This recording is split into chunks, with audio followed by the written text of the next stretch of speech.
Bismillahirrahmanirrahim. Assalamualaikum warahmatullahi wabarakatuh. Waalaikumsalam. Kami hormati Bapak Waskito, Bapak Wakidi, Wakil Dekan kita, Dekan 1, Dekan 3 di FT UNP, FPTK, FT Padang. Rekan-rekan yang senior saya di atas saya ada 3 tadi, Pak Zareb Riyadi, Pak Armon Bahar, dan Pak Rusdi.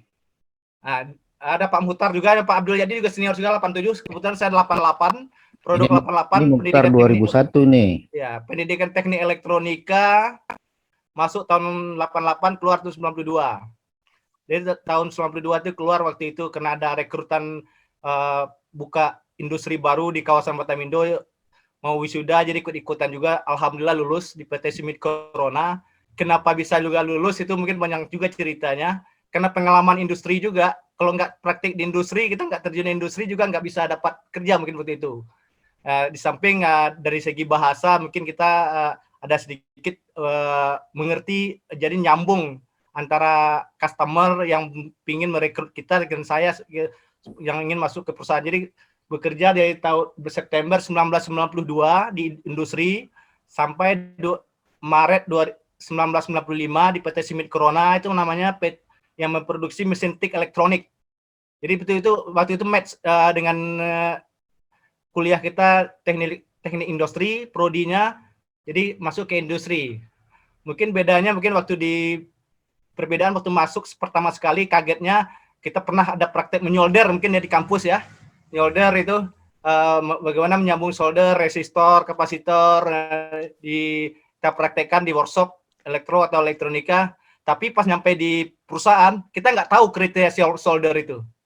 Apakah ini no good atau no good, good crack atau wetting, poor wetting, the wetting, nama istilah solder kan, mungkin itu belum pernah kita pelajari di kampus. Ya, tahun 95 keluar, pindah ke PT Kishira Indonesia sampai 2005, sampai terakhir PT itu pindah ke Shanghai, sama-sama Pak Pepi juga, di semikonduktor, membuat chip kapasitor yang multi layer itu, kapasitor kecil-kecil itu yang di handphone sekarang, sampai ke piezo produk yang seramik resonator yang sama Pak Pepi tadi. Berhubung dengan perjalanan waktu juga tahun 2005 perusahaan itu tutup, saya pergi ke perusahaan yang bergerak di bidang medical device. Itu alat-alat kesehatan. Quality mungkin alat kesehatan kalau dengan alat-alat elektronik beda ya. Dari industri itu saya tengok ada 4 kriteria yang kualitinya yang kritikal. Mereka kalau segi manufacturing ada yang kritikal, yang quality biasa saja, terus medical karena berhubungan dengan manusia harus ada, kalau di Indonesia harus lewat Badan POM ya. Kalau di Amerika lulus ada FDA, Food and Drug Association. Saya buat perusahaan yang bergabung itu perusahaan PT Siba Vision namanya, memproduksi contact lens. Jadi kacamata kita ada -1, ada plus, ada silinder, ada progresif, ada color. Nah, jadi membuat contact lens dari 2005 sampai 2010. Dari 2010 sampai 2017, 7 tahun. Mencoba peruntungan juga lulusan kita bisa nggak bersaing dengan expatriate. Saya bekerja di Singapura selama 7 tahun melanglang buana di Singapura. Jadi sama dengan perusahaan medical device juga, memproduksi contact lens juga, tapi perusahaan Korea. Dulu perusahaan Swiss, Amerika, sekarang perusahaan Korea. Perusahaan Korea ini dan terakhir sekarang memproduksi juga di samping contact lens juga alat antigen ya. Antigen itu yang kita tes untuk apa tuh, kalau sekarang COVID-19 ya, itu antigen. Nah, kebetulan tuh perusahaan saya lama dia buat itu. Kemarin sebenarnya dia memanggil lagi ke sana karena kita dah mau pensiun, jadi saya nggak tertarik lagi. Nah, dari Singapura 2017 balik lagi ke Batam, perusahaan medical juga, NSP Teknologi di Batu Ampar, itu memproduksi alat-alat kesehatan juga, safety set, safety heal nama alatnya. Alat-alat tersebut adalah untuk mengambil sampel darah yang safety heal untuk bayi yang sampai berumur 5 tahun, yang safety set untuk kita orang dewasa. Jadi alat itu kalau ngambil darah kita ditusuk sebelah kiri, nggak terasa sakit sama sekali. Jadi kayak digigit nyamuk gatal gitu aja. Ya, kalau kita mungkin pergi cek darah ke rumah sakit, ada alatnya besar, lihat jarumnya ngeri, takut darahnya langsung muncrat gitu ya. Jadi selama 2 tahun sampai 2019 bulan Agustus. Dan di tahun 2019 sampai sekarang, nah, itu karena desakan senior, gaul semua senior sudah lama di ini, udah pensiun, udah pantas juga mencoba berwirausaha. Alhamdulillah sekarang juga coba wirausaha, larinya ke shipyard, berarti ke dunia perkapalan. Jadi perusahaan kita sekarang subkontraktor dari pembuat kapal di Kota Batam, di Pack Ocean namanya, ada 3 plant salahnya untuk supply manpower dan repair piping kapal, repair new building yang piping di kapal. Jadi kita butuh di sana fitter, man fitting kapal semua, sama welding dan helper. Dan termasuk juga ada supply health and safety environment. Jadi itu pengalaman dari segi pengalaman kerja sampai sekarang. Sebelumnya juga saya pernah ngasih narasumber di kampus waktu acara Dies Natalis di FPTK sama di IKIP tahun 2017 dan 2018. 2017 nggak salah pernah mengasih materi good documentation practice dan good manufacturing practice. Nah, itu mungkin dari segi dokumen sama manufacturing.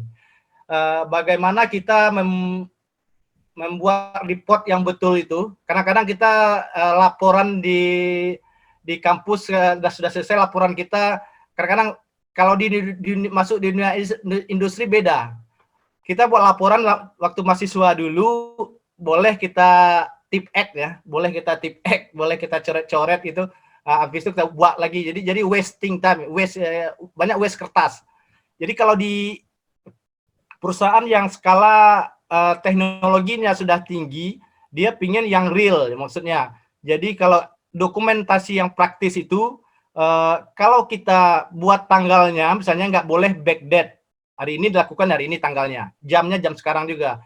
Oh, ini kemarin udah dilakukan, oh nggak, tidak bisa. Terpaksa harus ditulis alasannya kenapa kita kemarin kita kerjakan, sekarang kita tulis. Jadi standarnya jelas, jadi waktu untuk documentation practice. Dan kalau salah tulis, kita tulis di bawahnya writing error, kita tanda tangan kapan, ya. Misalnya salah angka-angkanya, counting error, kita jumlahin misalnya kalau kita tambah kurang 10 kali 100.000, kita buat misalnya 10.000. Kok berlebih nolnya 1? Itu kita tanda tangan di sana, kita coret, tulis 1.000, kebetulan itu kan counting error, seperti itu. Jadi untuk mahasiswa, adik-adik yang junior yang akan melangkah misalnya ke dunia industri, gerbang pertamanya berarti ya itu tadi, bagaimana kita itu udah output ya, larinya ke customer, meyakinkan bahwa kita lulusan FPTK pernah mempunyai kompetensi. Tadi intinya nih dilihat semua dari narasumber kompetensi semua. Ya, jadi begini, dalam dunia industri yang di manufacturing, yang pengalaman yang karena saya masih di manufacturing juga, ada istilahnya kita di sini mungkin SIPOC ya. SIPOC itu maksudnya supplier, input, proses, output, customer. Kalau kita di perguruan tinggi misalnya FT UNP jurusan elektronika, supplier kita sebenarnya SMA dari STM ya kan.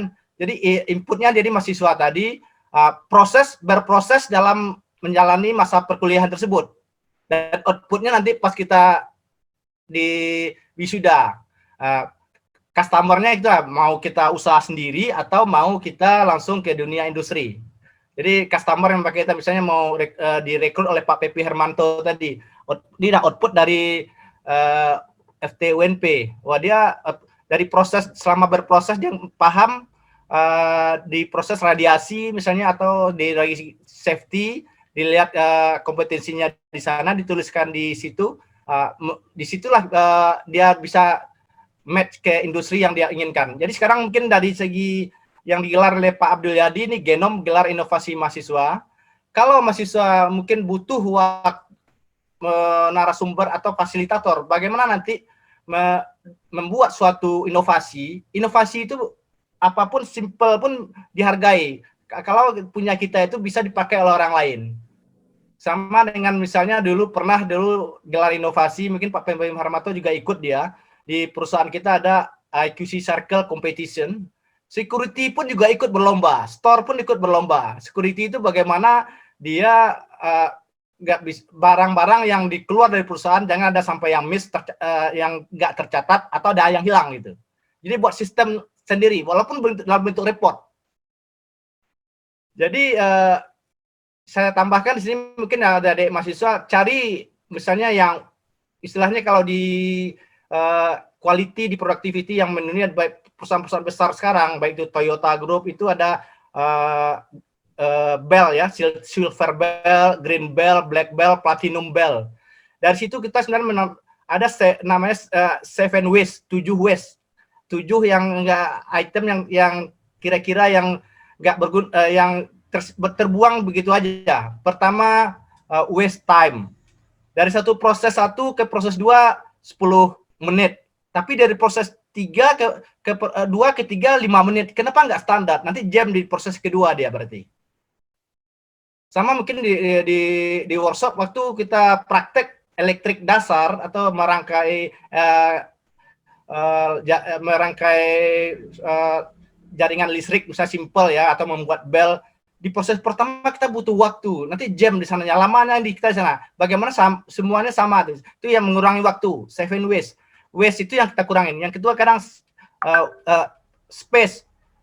Di workshop kita space banyak sekali yang kosong. Apa yang bisa diisi di sini gitu ya. Ya kalau di perusahaan nggak perlu lagi. Kalau space itu 1 meter saja sudah berharga dolar. Gitu.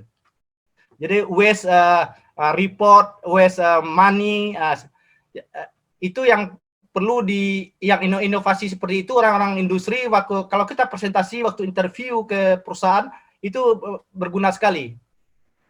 Pernah juga saya waktu di pengalaman di Singapura karena anak buahnya juga multi country ya, ada Filipina, ada Singaporean, ada Malaysia, ada Thailand, ada India, ada China. Jadi perbedaan itu jelas sekali dari segi mereka bekerja gitu. Tapi kita bisa menghandle mereka semua.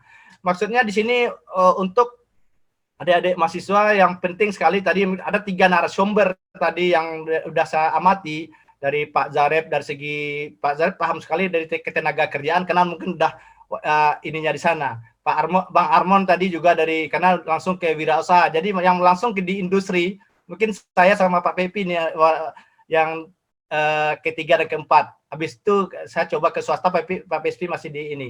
Jadi itu adik-adik mahasiswa kalau ingin membuat nanti ada inovasi yang udah ada di dalam genom ini, cari yang simple di kampus misalnya atau yang bisa karena di luar industri nggak mungkin tahu mereka ini butuhnya apa, seperti apa. Kita mulai dari di kampus, dari kampus sendiri, atau menciptakan alat di kampus nanti bisa kita aplikasikan di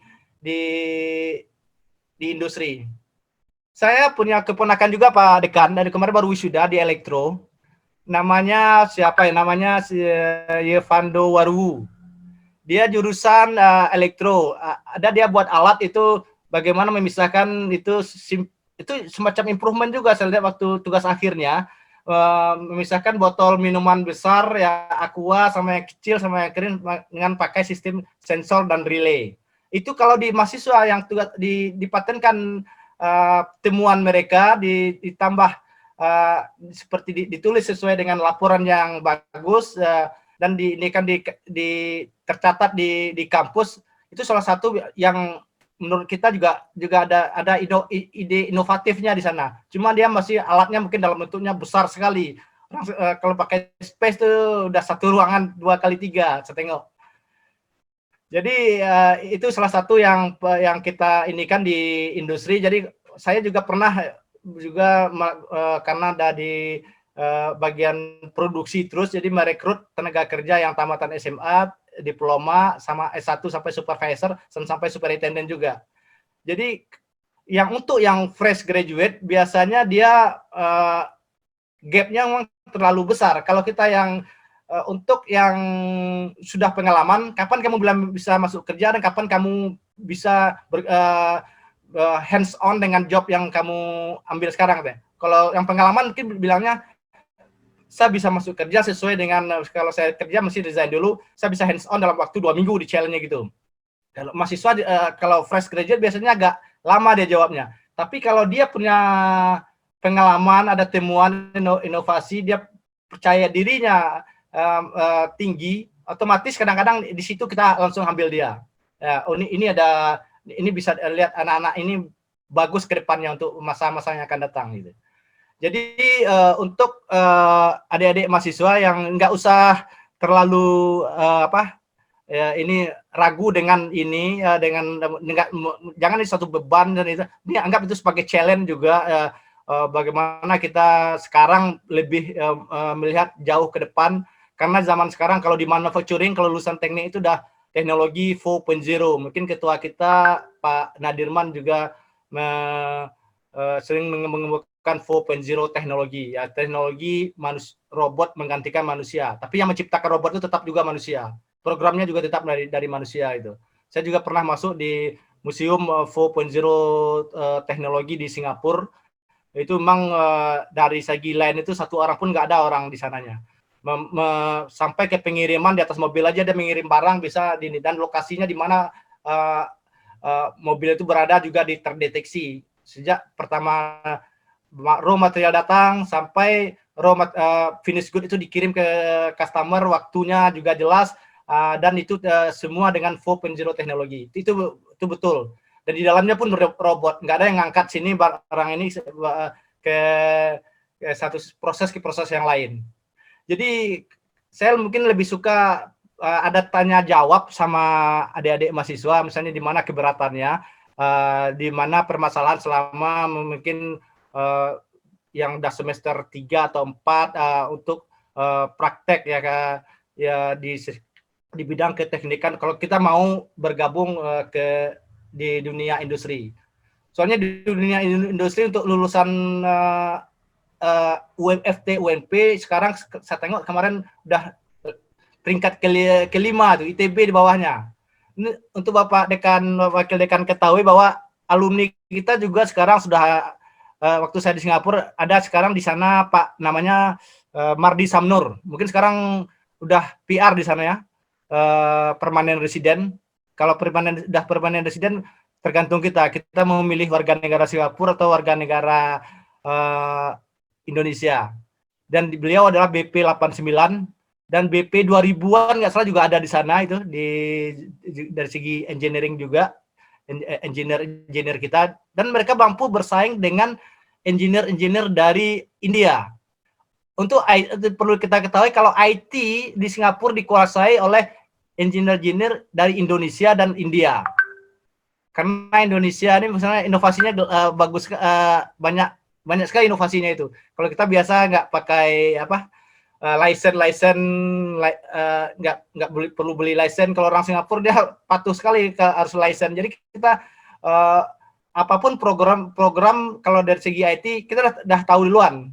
Sama ya Kang Abdul Yadi ini inovasinya dari mahasiswa sampai sekarang ini sekali gitu, mumpuni sekali. Mungkin itu aja dari saya yang perlu saya share di sini karena waktu mungkin kita nanti mau pergi Jumatan. Kalau ada pertanyaan, saya lebih ada pertanyaan dari mahasiswa, saya silakan. Itu aja dulu, saya kembalikan pada host kita Bapak Dekan atau Pak Abdul Yadi. Terima kasih. Assalamualaikum warahmatullahi wabarakatuh. Waalaikumsalam.